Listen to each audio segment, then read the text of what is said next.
The Lord be with you. And also with you. Thank you. We have just enjoyed a wonderful chapel from a very experienced pastor and leader in the area of life ministry. And Chaplain Bars is certainly a blessing to us here at Concordia Seminary. And those of you who are students and families of the seminary know his blessing to us. But those of you who are guests, I would just like to tell you that at the seminary, we have instituted this position now for a number of years where we have our own chaplain that we can go to who doesn't give us grades, who doesn't recommend for certification, who doesn't report anything, who you go to for a father confessor.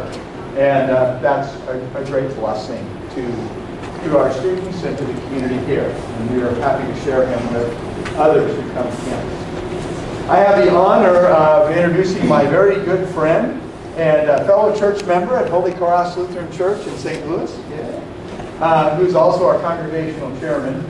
But in this regard, he is a leading scholar in the area of understanding the ethics and challenges and problems with physician-assisted suicide. And as you will hear from him, is a growing problem in our country and internationally as well. Ben is a candidate in the PhD in philosophy program at St. Louis University, former high school LCMS religion high school teacher, and son of a pastor, and was raised in a Messianic congregation, and is now, he and April are blessed with 3 children, and they're a blessing to everybody they touch. Today we're honored and blessed to have the soon-to-be, one of these days, Dr. Ben Parviz. Ben Parviz. Thank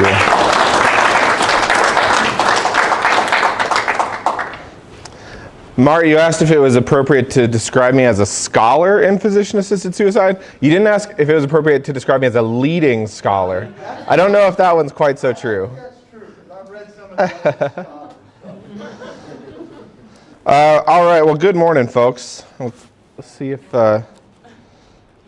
it was working, and then Mart's words decided to turn the screen off. Oh, there we go. Okay. Well, we'll see what happens. So I'm Ben Parviz, as Mart mentioned, a PhD candidate at St. Louis University, where I'm studying philosophy and bioethics. And a lot of my work is on physician-assisted suicide, so I'm really happy to be here today. I think this is an important topic. As Mart mentioned, I used to teach high school. I taught at Lutheran High School in St. Charles County here in the St. Louis area. And I also have now been teaching at St. Louis University for a lot of years. And I've been talking about this topic with young people in particular for a long time. And I think it's a very important topic because, as Mart mentioned, it's growing.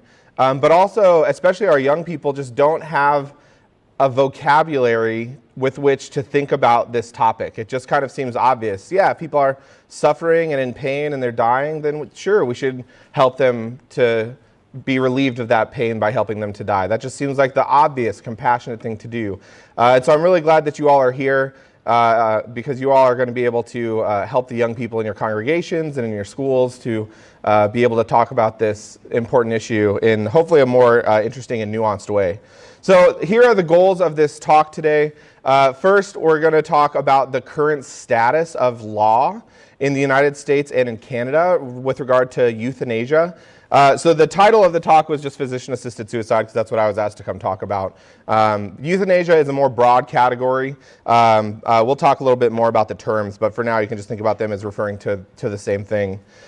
We'll also examine why it's the case that euthanasia is increasingly accepted and why I think that this is going to continue to be the case. And we'll discuss why euthanasia is unacceptable for Christians and how we can resist it. So first, let's just make sure that we know what it is that we're talking about. Let's get clear on our terms. So the word euthanasia comes from 2 Greek words, and there's lots of people in this room who know Greek way better than I do. It's a combination of 2 words that mean good and death. So that's what the word euthanasia refers to. It's an action that aims directly at causing death for the sake of the good of the patient. So this is how some people would differentiate euthanasia from murder, for example, is that murder is something that is malice related, whereas euthanasia is something that is compassion related. At least that's how a lot of people will draw that distinction. So committing an act of euthanasia is helpful to the patient because it helps them to experience a better death, and it helps them to avoid a worse death or maybe even a worse life. So this is how people usually think about euthanasia. We should think about euthanasia as a big, broad umbrella term that refers to lots of different things, and we'll talk about those nuances in just a moment. Now, when you hear people talk about euthanasia in general settings, they're usually going to use it to refer to an act that is an other administered act of involuntary active euthanasia. So this is what this means, okay? It's active, meaning you're doing something as opposed to not doing something. It's other administered, so it's not administered by the patient. It's usually administered by a physician or a nurse or some other healthcare professional. And euthanasia, the way that people usually talk about it, it's involuntary. So the patient hasn't asked for it. The patient isn't involved in the decision-making process at all. So imagine great grandma in the Netherlands who is dying with dementia and is completely out of her mind, and the doctors decide, probably in conjunction with her children or something like that, that for the sake of grandma's good, we are going to euthanize her.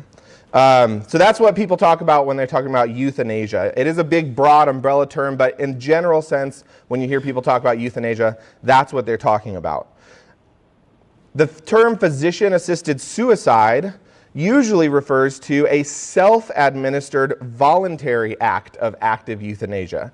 So instead of euthanasia, which was other administered and involuntary, physician-assisted suicide is self-administered. This is why the term suicide is involved. Somebody is doing something to themselves, and it's voluntary, meaning that it is intentional, it is chosen, it is something that they desire. The technical legal term in the United States for the laws that permit physician-assisted suicide is death with dignity. So if you hear death with dignity, that's going to refer to physician-assisted suicide. Generally speaking, it's going to be the case that if you hear people talk about physician-assisted suicide, they're using that term because they are against the practice. They think it's a bad practice that should not be legal. And if they use the term death with dignity, it's because they are for the practice and they think it's a practice that should be legal. But really, they just refer to exactly the same thing. The name that you use is mostly going to be one of political or moral orientation. And then there's a term that maybe you guys have started hearing more recently called medical aid in dying, sometimes referred to as MAID. So this is another umbrella term that encompasses both other administered voluntary active euthanasia and physician-assisted suicide. So the term medical aid in dying just simply, it's pretty straightforward. Some medical professional is going to use medical means to help a patient to die. It's voluntary, it's not involuntary, but it encompasses both actions where the patient does something to end his or her life, and also where the physician does something to end the life of the patient. So regardless of what it is that we're talking about, Christians have to reject all of these things as immoral acts of murder and suicide. It's very important for us to talk about these things in our congregations, in our schools, with our parishioners, with our grandparents, with our children.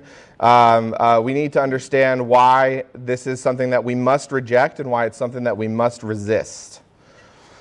So physician-assisted suicide or medical aid in dying, both are increasingly accepted in our Western society, and this is a trend that I think is likely to continue.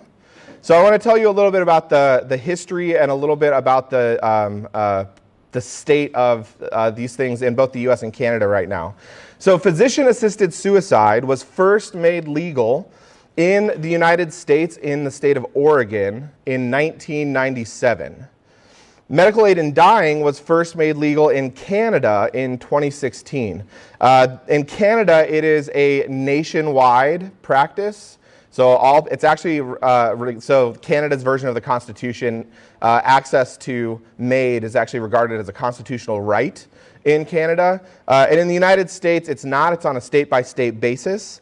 In the United States, in 2022, there were fewer than 2,000 total deaths as a result of physician-assisted suicide in the whole country. It was something around like 1,600, I think. In the United States, all time, this number is only up to 2020. I can't find a number that is more recent. I could just go into all the reports and add it up, but that would take a lot of work, I'm going to be honest with you. So up to 2020, fewer than 5,300 people had died as a result of physician-assisted suicide in this country. So over the course of the last 5 years, that number maybe has doubled. So maybe we're up to like 11,000 people have died in this country as a result of physician-assisted suicide. In Canada, in 2023 only, 15,343 people died in that 1 year. So Canada is a totally different thing than the United States, and we're going to talk a little bit about why that might be the case. So as I mentioned, physician-assisted suicide was first made legal in the United States in Oregon in 1997, and as I said, the law there names it death with dignity. Currently, there are 12 jurisdictions in the United States that permit physician-assisted suicide. It could be up to 13 very soon. The state of New York, the legislature has approved a law that would permit physician-assisted suicide in that state. It is sitting on the governor's desk waiting for a signature, so we can be praying for Governor Hochul. I don't know how she pronounces her name, Hochul. We can be praying for her wisdom as she ponders whether or not to sign that law. Also, the state of Montana is interesting because the state of Montana is the only state where physician-assisted suicide was made legal by a state Supreme Court decision. And the state legislature there recently passed a law that would undo that state Supreme Court decision. And so it might be the case that in Montana, it will no longer be legal to access physician-assisted suicide in that case, in that state. All states in the United States that allow physician-assisted suicide follow the same legal framework that was put in place originally by Oregon way back in 1997. People refer to it as the Oregon model. The United States Supreme Court has considered whether or not there is a constitutional right to physician-assisted suicide in the United States Constitution. There were two combined cases, Glucksberg v. Washington v. Glucksberg and Vaco v. Quill, which were combined and decided, I think, in 1998. And the United States Supreme Court found that there was no constitutional right to physician-assisted suicide, but there was also no constitutional prohibition of physician-assisted suicide. So it left it to the states, and so this is how we have it in our situation where we are now. Currently, there are 19 states that have pending PAS legislation. Some of them are more or less likely. Some of those forms of legislation are like activist legislatures who are trying to just get stuff out there for headlines. But some states are very close to approving this, so it might be the case that other states will have these laws soon. So let's talk about the Oregon model. This is the legal framework that permits physician-assisted suicide in Oregon and then all the states that have followed their model. So who is eligible for physician-assisted suicide or death with dignity in states that follow the Oregon model? You have to be 18 years or older, so you have to be a legal adult. You must have a terminal diagnosis with a prognosis of 6 months to live or less. So the terminal diagnosis means that there is a disease that is going to kill you, and the prognosis of 6 months or less means that the doctors, according to their best medical judgment, believe that that disease will kill you within the next 6 months, most likely. The patient has to have decision-making capacity, so that means that they have to have the mental and intellectual ability to make a free and informed choice. So people with Alzheimer's, for example, who don't have decision-making capacity are not able to make the decision to choose physician-assisted suicide. Similarly, people with developmental or intellectual disabilities similarly would not be able to choose physician-assisted suicide because they lack decision-making capacity. The Oregon model originally included a requirement for state residency. So there was a very famous case that some of you might remember from like 2015, I believe. Brittany Maynard was this young woman from California who was diagnosed with a terminal brain tumor, glioblastoma. And she wanted to die from death with dignity, but it wasn't legal in California at that time. So she moved to Oregon, established residency in order to be able to make the choice to die there. She also partnered with Compassion and Choices, which is the largest activist organization in the United States that supports physician-assisted suicide. It was this whole media campaign, and it was very successful. I'd recommend that you go onto YouTube sometime and find the Compassion and Choices videos that Brittany Maynard made. They're super interesting. It's very sad.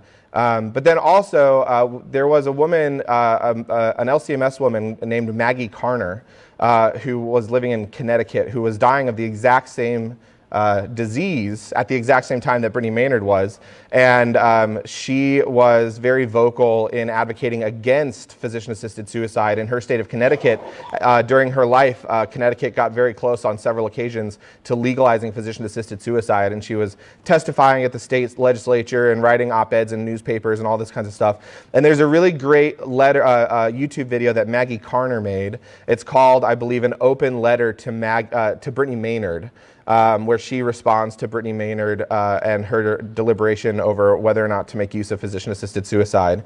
So since Brittany Maynard, Oregon has removed its state residency requirement, so you don't have to be a resident of the state of Oregon any longer. And also the state of California, directly related to Brittany Maynard's work with Compassion and Choices, the state of California also has since legalized death with dignity. Yeah. Still required even if someone has an established medical power of attorney? You mean like, can a surrogate decision maker make a decision for physician-assisted suicide? No. The patient has to be able to make that decision for him or herself. Yeah. Good question. So what regulations or safeguards does the Oregon model put in place? First, the patient has to make 2 written requests that are separated by a 15-day waiting period. The rationale here is that when you're dying of a terminal disease, you can experience especially bad days that are hard and painful and difficult. And they want to make sure that people are not making decisions in the moment responding to particularly challenging experiences. So there's this 15-day waiting period. You have to make 1 request and then make it again. And the point here is for the patient to demonstrate that this is a firm and consistent choice that they've made for themselves. One of the changes that a lot of people want to make to the Oregon model is to reduce this waiting period down to 7 days so that people who are dying don't have to wait so long in order to receive death with dignity. 2 different physicians must confirm eligibility, meaning that the physician has to confirm that the patient has decision-making capacity, that the patient has a terminal diagnosis, a prognosis of 6 months or less to live, right?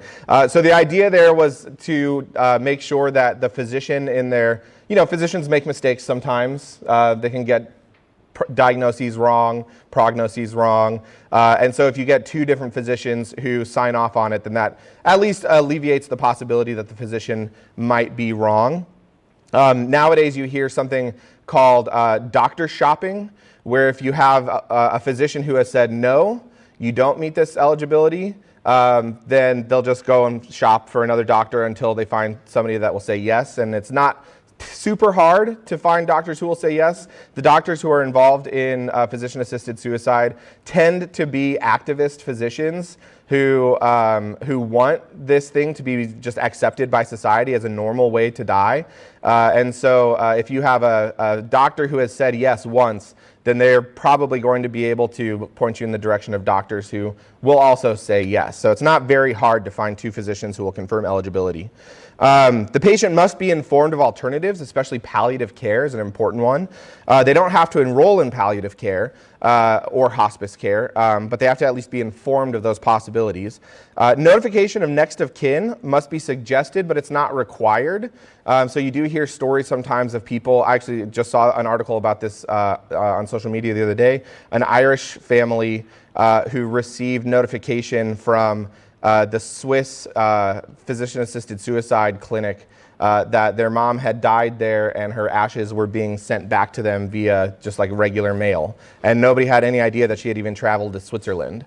And so like you hear those kinds of things happening sometimes where people don't have any idea that their parents are even having these conversations with doctors, and then suddenly they've learned that their loved one has died. In the United States, also the drugs have to be self-administered. So nobody else is allowed to give you the drugs. The doctor's not allowed to push any plungers or anything like that. You have to be able to do it for yourself.